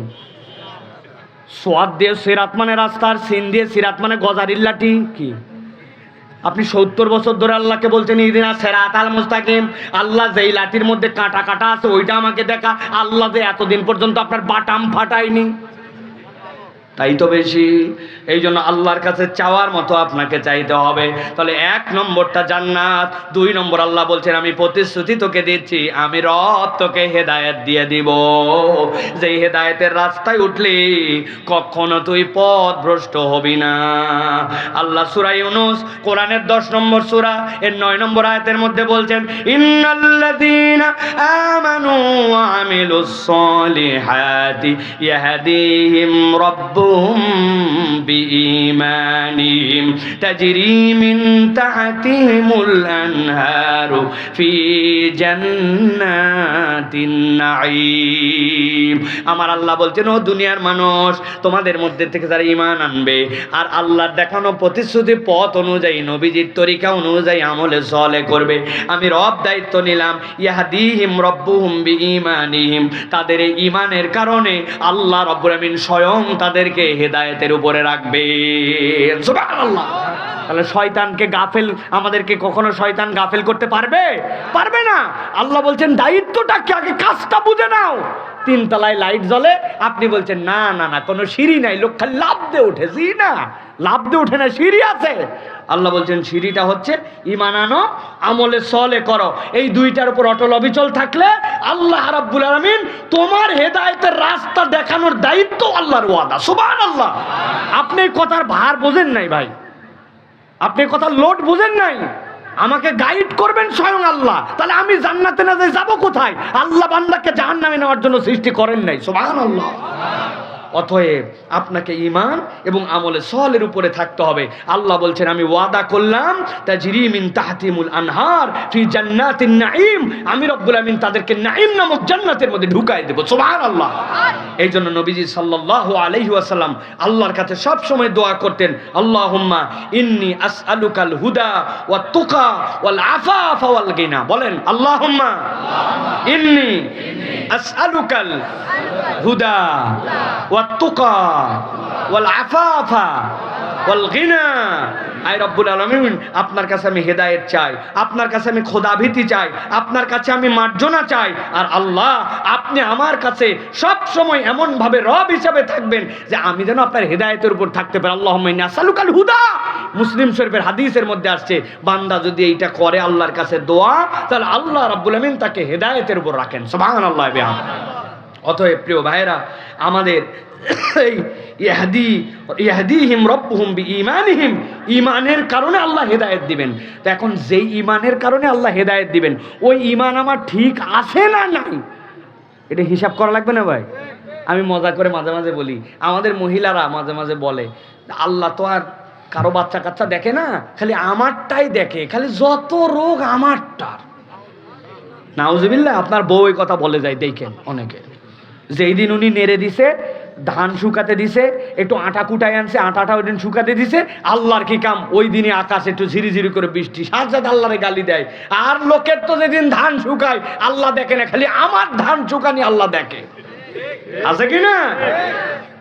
কত আবাল সাবাল চাকরি পেয়ে গেল, আরে এত পড়ালেখা করে আমার চাকরিটাই হলো না, আল্লাহ সব পাগল ছাগল দেখে, আমাকে দেখে না। আছে কি না?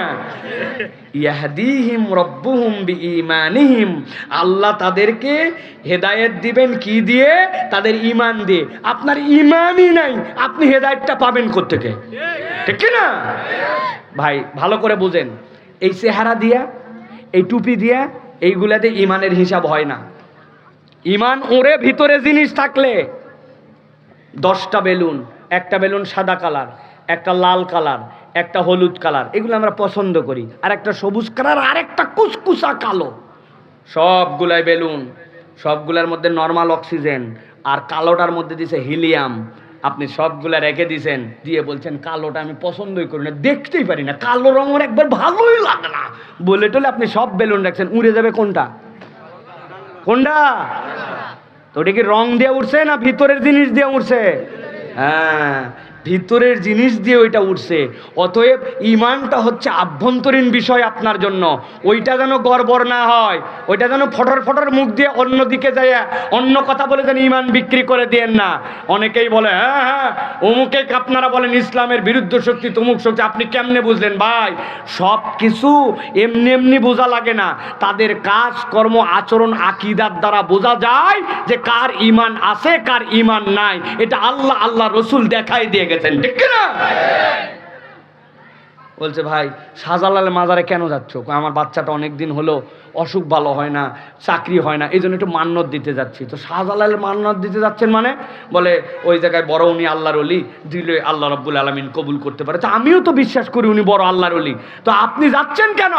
বলে বিশ্বাস করেন উনি আল্লাহর ওলি হলে হবে কি, উনার দেওয়ার কোনো ক্ষমতা নাই, আল্লাহই দেয়, কিন্তু শাহজালালকে দিলে উনি একটু খুশি হয়, উনি খুশি হলে আল্লাহকে বলে দেয় আল্লাহই দেয়, খালি একটু বাবার মাধ্যম দিয়ে। আছে কি না? এদের ঈমান আর আবু জেহেলের ঈমানে কোনো পার্থক্য নেই। আবু জেহেল কি বলছিল? এই মাইয়ারযুকুকুম মিনাস সামাই ওয়াল আরদ আম্মা ইয়ামলিকুস সামআ ওয়াল আবসার। এই আবু জেহেল, চোখ দিছে কে? কান দিছে কে? তোমারে খাওয়াই কে?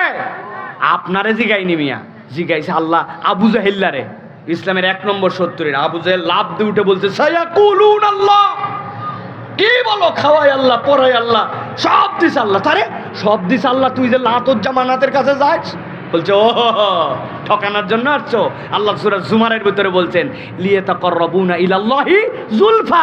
আরে এমনি এমনি যাই না, যাই লাতের কাছে ব্যবসা করতে যাচ্ছি সিরিয়ায়, একটুখানি বলে গেলাম ও আল্লাহর উমুক পয়গম্বরের প্রতীক্ষিত, আর কিছু ক্ষমতা নাই, কিন্তু ওরে বলে গেলে ও খুশি হয়, ও খুশি হলে আল্লাহ খুশি হয়। আল্লাহ দেয় লাতের মাধ্যম দিয়ে, আল্লাহ দেয় মানাতের মাধ্যম দিয়ে। আল্লাহ বলছেন ওয়াহুম মুশরিকুন।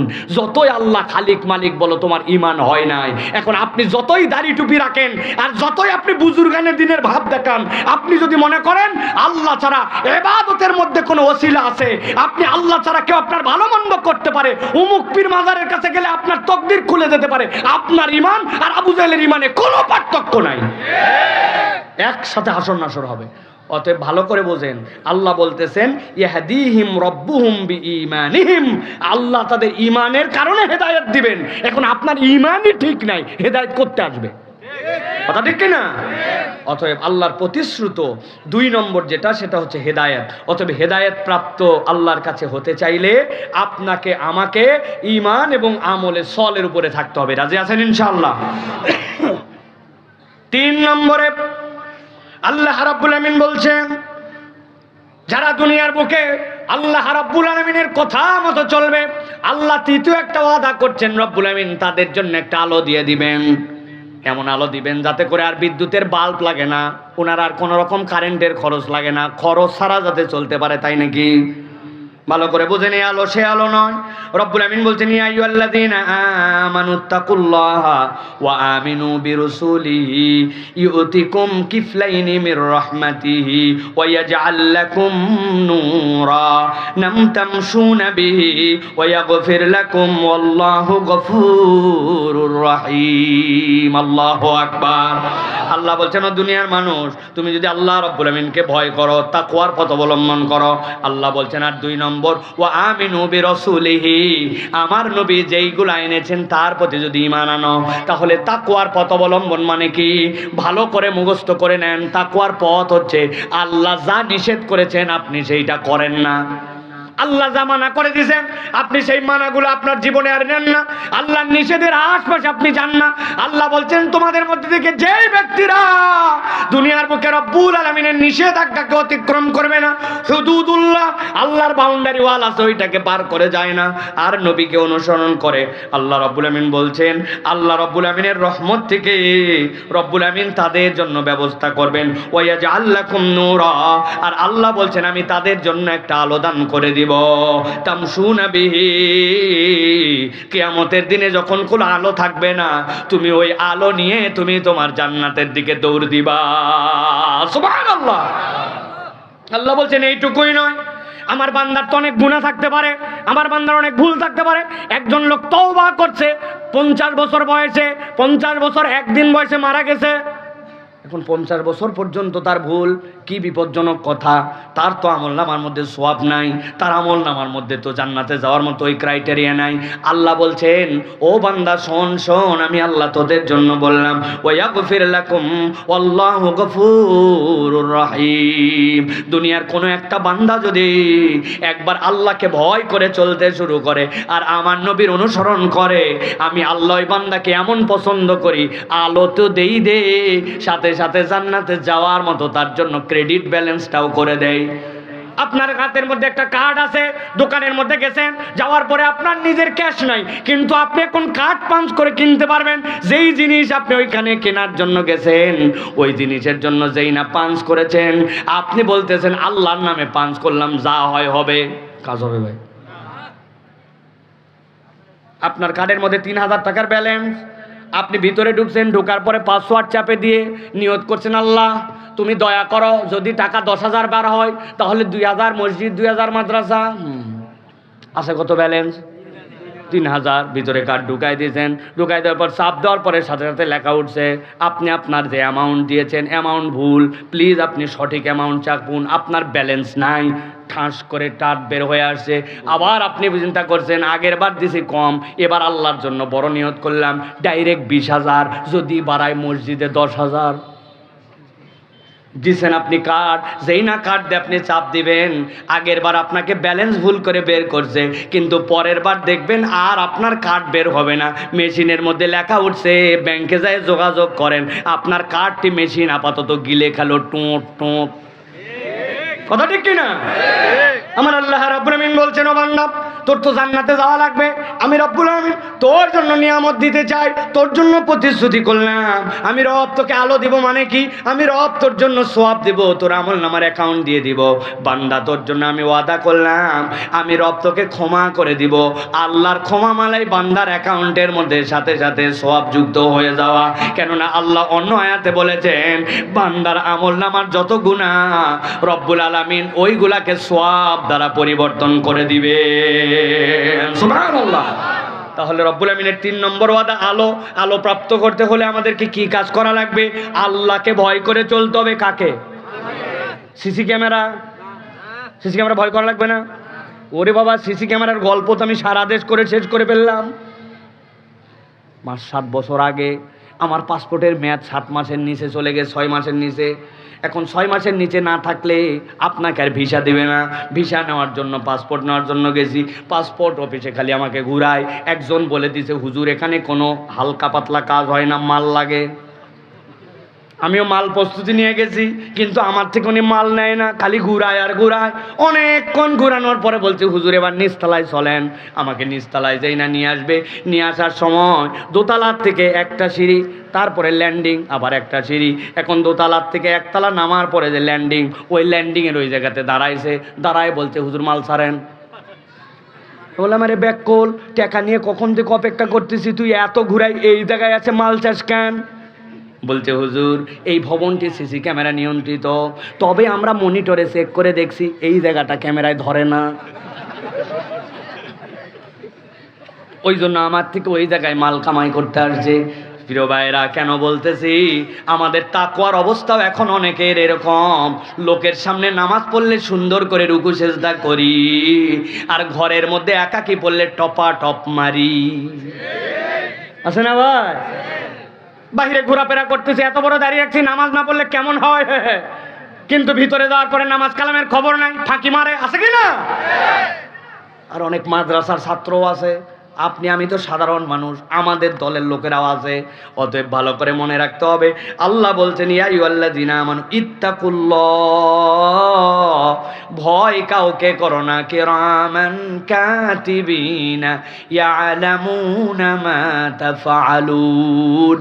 এমন একজন সেট করা আছে যার ব্যাটারি ফুরায় না, কারেন্ট থাকুক আর না থাকুক, শীত বর্ষা গরম বসন্ত, কোনো সময় আপনার কাছ থেকে যায় না, সবগুলা হিসাব আপনার জন্য রাখা হয়। অতএব আল্লাহকে যদি ভয় করি তাহলে দেশ গঠন করা সম্ভব, আর আল্লাহকে ভয় না করলে সোনার বাংলা ফাঁপড়ে পরিণত হবে। ঠিক না? এটা খালি ফাঁপড়ের স্লোগান হবে, সোনার বাংলা গঠন করবে, এটা বুয়া। ওরে বাবারে, দুর্নীতিকে না বলুন। পোস্টার ছাপাইছে, স্টিকার বানাইছে, 10 কোটি টাকার বাজেট, 8.5 কোটি টাকা মাইরে খাইছে। কিসে ফাঁড়ে খাইছে? দুর্নীতিকে না বলুন, ওইটাই দুর্নীতি করছে। হাই রে কপাল! আপনি কিভাবে শুধরাবেন ভাই? সরিষা দিয়ে নাকি ভূত তাড়ায়, সরিষার ভিতরে ঢুকছে ভূত। যত ডলে অ্যাকশন তত বাড়ে। ওই জন্য যত বড় প্রজেক্ট তত মজা বেশি। ঠিক না ভাই? আহা, বিরাট বড় দানবীর, এলাকার জনদরদি, জননেতা, হাহা, বিশ্বনন্দিত ব্যাককল ডাকাত নম্বর 1। যে রাস্তা যাওয়ার কথা 5 বছর, ওইটা 6 মাস যায় না। যে রাস্তা করারই কথা না, মাত্র 1 মাসের মধ্যে আবার কেটে দিয়ে, মধ্যে দিয়ে আবার নতুন করে টেন্ডার নিয়ে আসে, নতুন করে আবার ড্রেনের লাইন দিচ্ছে। আমি বললাম, ভাই 1 মাসের মধ্যে মিলাতে পারলেন না? বলছে, হুজুর বেশি বুঝেন না, যখন রাস্তা করার বাজেট আইছিল করে দিয়েছি, এখন ড্রেন করার ড্রেন করে দিলাম, আবার রাস্তা করার বাজেট আসলে আবার করব। আল্লাহ দিলে একই জায়গায়, যেখানে 3 মাসে 1 বার কামাই হওয়ার কথা, সেখানে 3 মাসে 3 বার কামাই। এগুলো কি বানায় বলতেছি ভাই? এগুলো আপনাদের চোখের সামনে দেখছেন না ভাই? আহা, আমি এক জায়গায় দেখছি এবং ধরছি। আমি, ভাই এটা কি দিচ্ছেন? এই যে এরকম করে করে যে আপনি এই খোয়ার উপরে মারতেছেন, এই জায়গায় তো দেওয়ার কথা আপনার ভিটামিন, ভিটামিন মানে পিস, কিন্তু আপনি পোড়া মোবাইল আর কেরোসিন মারতেছেন। বলছে, হুজুর বাজেট কম। বাজেট কম জন্য যেখানে ভিটামিন দেওয়ার কথা সেই জায়গায় দেয় কেরোসিন, সেই জায়গায় দেয় পোড়া মোবাইল। যে জায়গায় 1 নম্বর পাথর দেওয়ার কথা ওই জায়গায় দেয় 2 নম্বর খোয়া। আছে কিনা ভাই? আর তো বললামই না, যে জায়গায় মোটা মোটা রড দেওয়ার কথা ওখানে কি দেয়? আয় হায়, কাবারি, কাবারি, কঞ্চি, এমনভাবে দেশটাকে ধ্বংস করার জন্য সেই সুযোগ এই পর্যন্ত চলছে।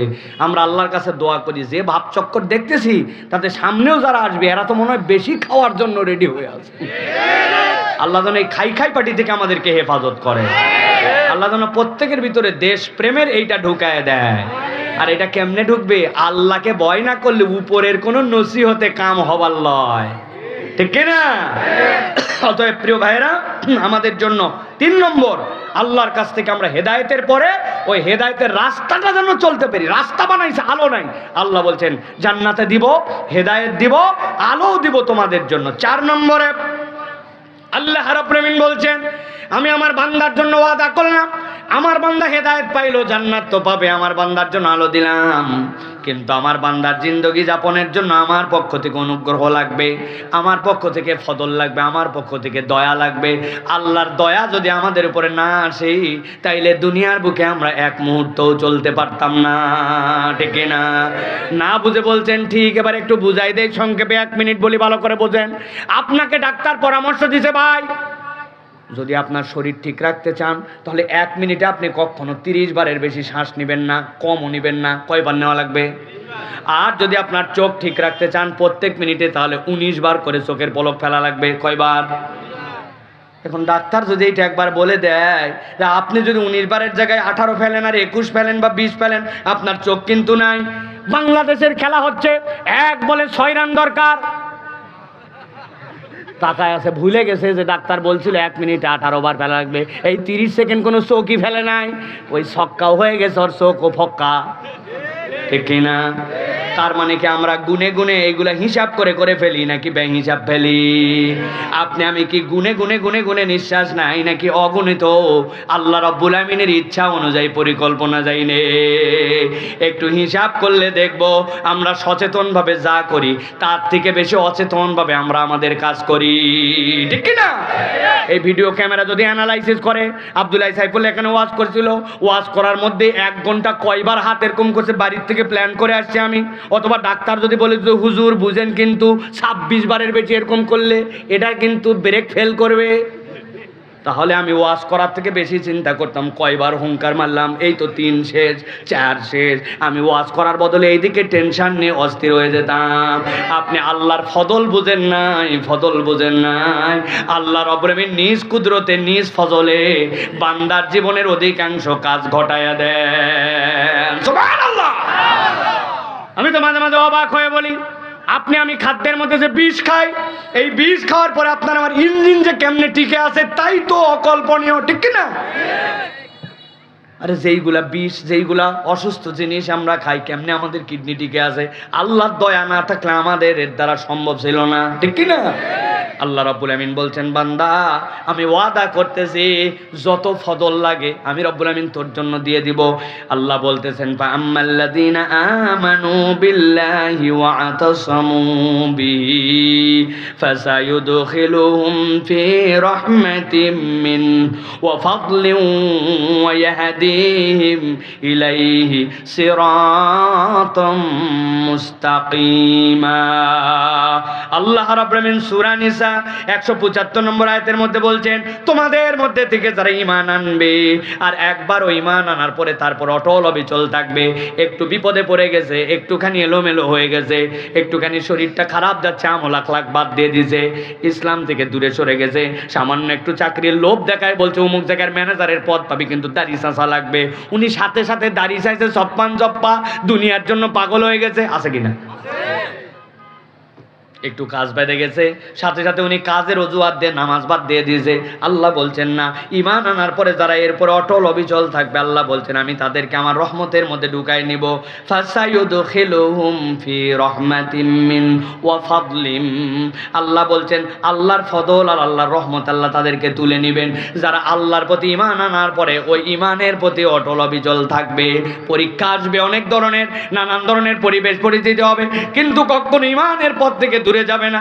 আমার মা বোনেরা অনেকে ঘর থেকে দূর থেকে ওয়াজ শুনতেছেন, অনেক মা বোন আছে পর্দা করে, কিন্তু যেই না বিয়ে শাদীর পার্টিতে যায়, ঈদের দিন অনুষ্ঠানে যায়, অথবা এলাকার অন্য জায়গায় যায়, পিকনিক করতে যায়, তখন পর্দা পশিদার সব ভুলে যায়, আছে কিনা? তাহলে আপনার ঈমান কোথায় গেল? আপনি তো আল্লাহ রাব্বুল আমিনের উপরে ইস্তেকামত থাকতে পারলেন না। আপনি যখন স্বাভাবিকভাবে আছেন, চোখের মধ্যে চশমা নাই, তখন মহিলার দিকে তাকায় না, কিন্তু যেই না সানগ্লাস দিয়েছে তখন ব্যাকা করে একটু দেখে নিল, চিন্তা করছে আল্লাহ দেখলো না। আল্লাহ রাব্বুল আমিন এই জন্য বলছেন, আল্লাহর বিধানের উপরে তুমি যদি ইস্তেকামতের উপরে থাকো, কারো দেখার দরকার নাই। আল্লাহ বলছেন রব্বুল আমিন তোমাকে তার রহমতের কোলে তুলে নেবেন, আর তোমার জন্য আল্লাহর ফজল দিয়ে দিবেন। আর আল্লাহ বলছেন তোমাকে সিরাতুল মুস্তাকিমের পথ দেখানোর দায়িত্ব আল্লাহ। সুবহানাল্লাহ, আল্লাহ নিজে দায়িত্ব নিচ্ছেন। রব তোমাকে সিরাতুল মুস্তাকিম দিয়ে দিবেন। এক আয়াতে আল্লাহ তিনটা নিয়ামত দিবেন, বলছেন রহমত, ফদল, হেদায়েত। আল্লাহু আকবার। ঈমানের পথে যদি অটল অবিচল থাকে, এই জন্য বলা হয় ঈমানের পথে অটল অবিচল থাকা অত সহজ নয়। আবেগ সে তো হঠাৎ আগুন, একটু তাপে জ্বলবে দ্বিগুণ, সেই আবেগের মায়ায় পড়ে হয়তো জীবন দেওয়া যেতেও পারে। কিন্তু শপথ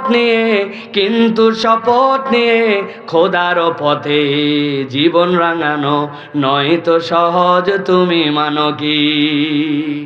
মিছিলে গেছেন, স্লোগান ধরছেন, স্লোগানে আল্লাহু আকবার বলে দেওয়া সহজ, কিন্তু ওই আল্লাহু আকবারের পথ এবং পাথেও নিজের জীবনে বাস্তবায়ন করে তার উপর অটল অবিচল থাকা অত সহজ নয়, ঠিক কিনা?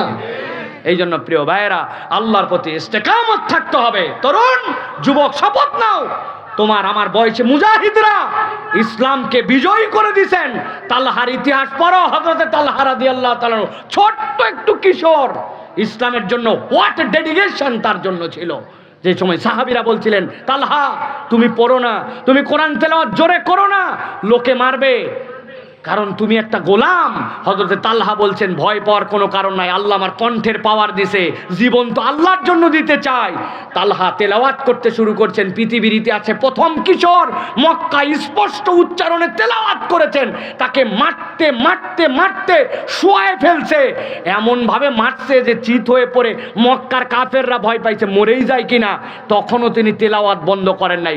উনার যোগ্য উত্তরসূরি আমার তরুণ কিশোরেরা, ঠিক কিনা? তুমি কোন দিকে যাও? কার পক্ষে স্লোগান ধরো? কোন লিডারের পিছনে তুমি ছোট? কাকে তুমি স্মার্টনেসের আদর্শ মনে করো? ওই আউল ফাউল চুল কাটা আর পায়ের জিন্স আর গায়ের জুতা মুজা, ওইটাকে মনে করছো আধুনিকতা? ন, যে ইসলামকে যত বেশি ফলো করে সে পৃথিবীতে তত বেশি স্মার্ট। পুরা পৃথিবী তাকে না বলুক, কিন্তু আল্লাহর কাছে সে স্মার্ট। আমার পরকাল হচ্ছে জান্নাতে যাওয়ার পাথেও, তো জান্নাতে যাওয়ার পাথেও যেটা, সেটাই হচ্ছে আমার জন্য স্মার্টনেস। একজন বলতেছে, আরে আমার আব্দুল্লাহ জাহাঙ্গীর রহিমাহুল্লাহ বলতেন এই কথা, যে স্যার তো ছিলেন সৌদি আরবে, যখন পড়তেন 27টা দেশের মানুষ তার সাথে পড়তো, যারা মায়ের পেটের থেকে হয়েই আরবি বলতো।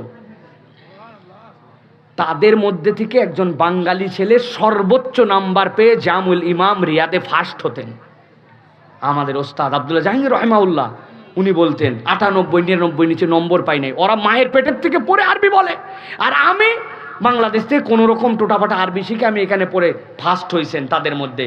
তো উনার বন্ধুরা এসে বলছে, উনার নাম তো ছিল খন্দকার আব্দুল্লাহ জাহাঙ্গীর, তো ওরা ফার্স্ট নেম হিসেবে বলতো, খন্দকার এত পরে কি হবে, চলো যাই একটু ডেজার্টে পার্টি করি, একটু মরুভূমিতে যাই পিকনিক করি, আরে কালকে মরলেই তো শেষ। কথা ঠিক কিনা? ঠিক। স্যার বলতেন, একদম দোস্ত তোমরা যা বলছো কথা ঠিক, কালকে মরলেই তো সব শেষ।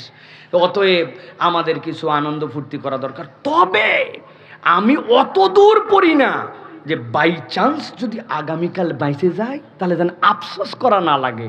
আমি ওরকম পাগলা পড়াও পড়ি না যে কালকে মরে গেলে সব শেষ, একদম সব বাদ দিয়ে কালি পড়লাম। কিন্তু যদি কালকে বেঁচে যাই তাহলে অন্ততপক্ষে আফসোস যেন করা না লাগে, ওটাও তো আল্লাহর উপরে।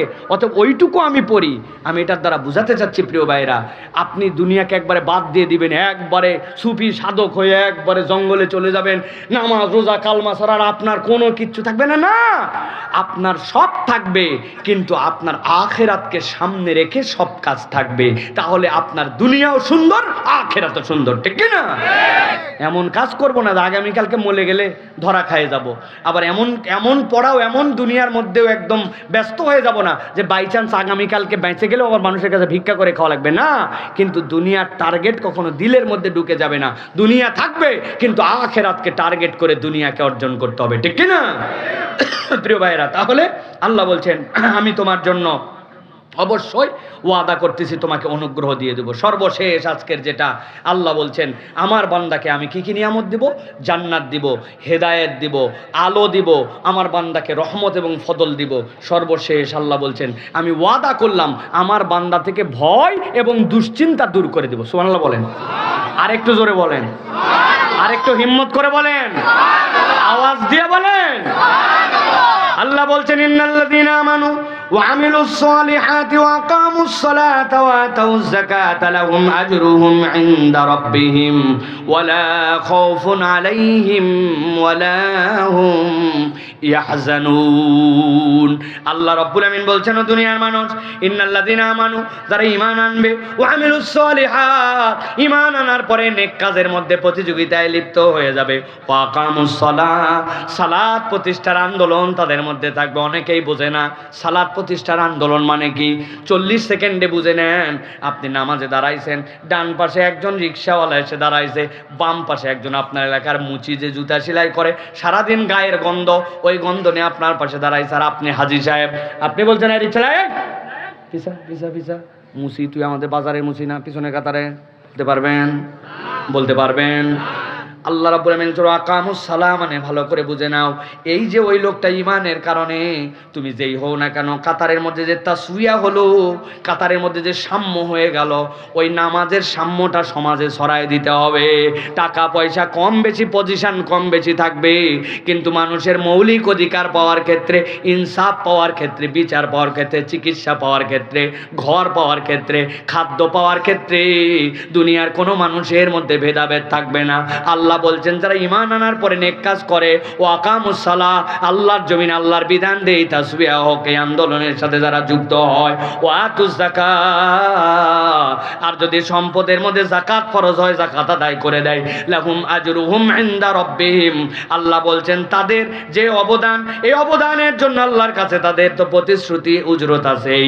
আল্লাহ বলছেন সাথে সাথে দুইটা নিয়ামত আমি তাদের জন্য দিয়ে দিব, ওয়ালা খাউফুন আলাইহিম ওয়ালা হুম ইয়াহজানুন।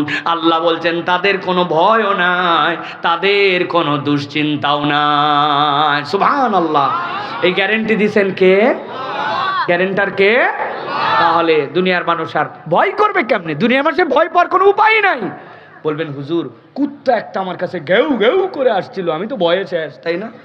কুত্তা যদি আপনাকে ডিস্টার্ব করে, আল্লাহ আশরাফুল মাখলুকাত বানাইছেন আমাদেরকে, অনেক সময় রাস্তায় চলতে কুত্তা একটা দৌড়ায় এসছে, আপনি ভয় পেয়ে গেছেন, তাই না?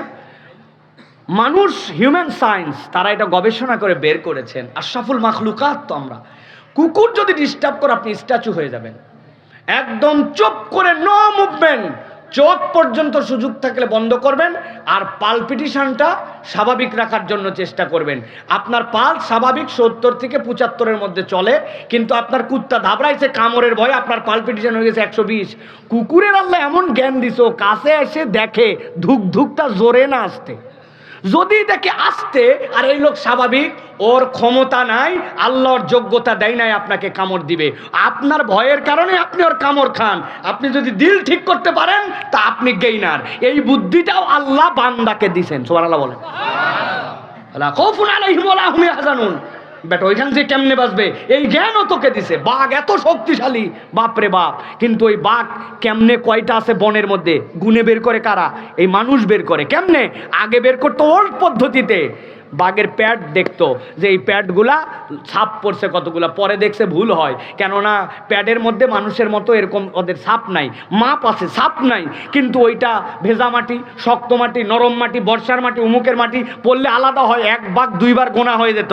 অতঃপর বিজ্ঞান আবিষ্কার করেছে এখন আধুনিকভাবে যে প্রত্যেকটা বাঘ ক্যামেরা ফিট করে দিয়ে তাদের গায়ের ছবি নেওয়া হয়। পৃথিবীতে কোনো বাঘের গায়ের যে ডোরা দাগ একটার সাথে আরেকটার মিল নাই, ওইটা কম্পিউটার অ্যানালাইসিস করে মানুষ বের করে ফেলতে পারে নিখুঁতভাবে বনের মধ্যে কয়টা বাঘ আছে। বাঘ দেখতে শক্তিশালী, কিন্তু ওকে কাবু করার বুদ্ধি সব মানুষের, ঠিক কিনা? ফালা খাউফুন আলাইহিম ওয়া লা হুম ইয়াহজানুন। আল্লাহ বলছেন দুনিয়া আখিরাতে তোমাকে রব্বুল আমিন দুশ্চিন্তা মুক্ত করে দিবেন। খালি 4টা বিষয়ের শপথ আল্লাহর কাছে দিয়ে দেখো, ঈমান, আমলে সালেহ, আর তোমার সালাত প্রতিষ্ঠিত করো, তোমার হুকুম মতো যাকাত, যেটা তুমি যাকাত আদায় করে দাও। আল্লাহ বলছেন রব্বুল আলামিন তোমাকে দুনিয়া আখিরাতে দুশ্চিন্তা মুক্ত করে দিবেন। তাদের দুশ্চিন্তা যায় না, হিসাব মিলাই দেখেন যে এর মধ্যে কোনোটার গড়বড় আছে, কোনোটার গড়বড় আছে। আল্লাহ আমাদেরকে আল্লাহ রাব্বুল আলামিনের প্রতিশ্রুতি এই নিয়ামতগুলো আমাদের জীবনে আল্লাহ রাব্বুল আলামিন পাওয়ার মতো ব্যবস্থা করে দেন, বলেন আল্লাহুম্মা আমিন। আল্লাহ রাব্বুল আলামিন আল্লাহ রাব্বুল আলামিনের ওয়াদাকৃত এই সকল নিয়ামতের হকদার আমাদেরকে দুনিয়া আখিরাত আমাদের পরিবারকে করার তৌফিক দেন, বলেন আল্লাহুম্মা আমিন।